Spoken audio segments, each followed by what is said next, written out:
I think it's very important to realize across Minnesota, anywhere where there's still grass, that folks are actually holding on to a gem.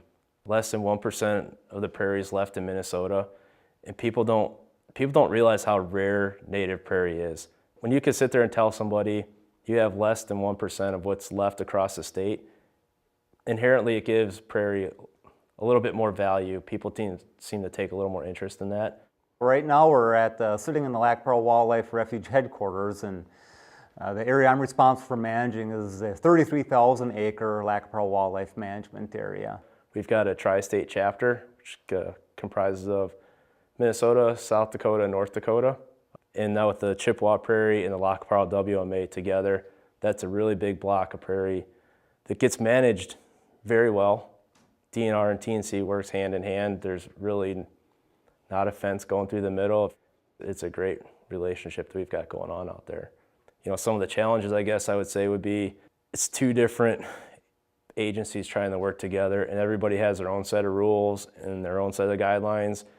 And what we've done is somewhat groundbreaking on this Chippewa Prairie project, working together, because we're trying to mend two different sets of rules into one and be successful. The reason we have native prairie here at Lac Pearl is because as the glacier cut through, the glacial river Warren dumped out thousands of boulders on the landscape, and it was too rocky to farm. So that stayed as either hay land or as grazing lands. And our goal here is kind of manage for a functional prairie pothole landscape. Our prescribed fire season, and in Minnesota I think it's true for most prairie managers, it's pretty much a spring burn season. And we're primarily set up going after our two cool season exotic species, Kentucky bluegrass and smooth brome primarily.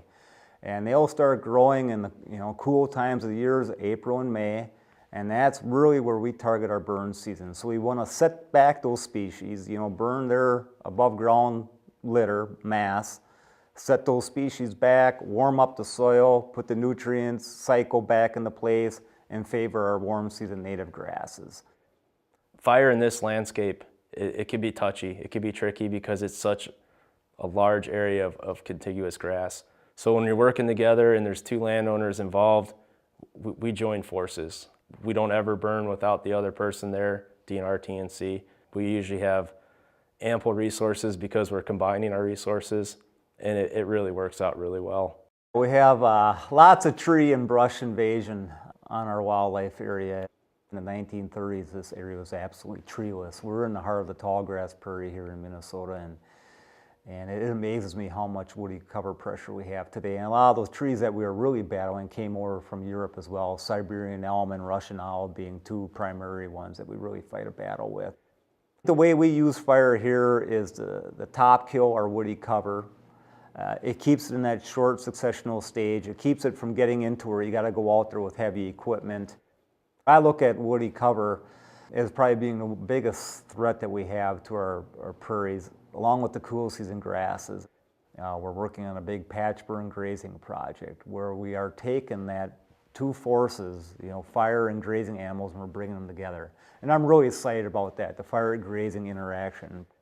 With the Chippewa Prairie project, we've been very clear on our objectives, and everything we do is moving and working towards our management objectives. There's a lot of science behind what we're trying to do and accomplish. It really comes down to, and to me, is management of those lands. Development is exciting.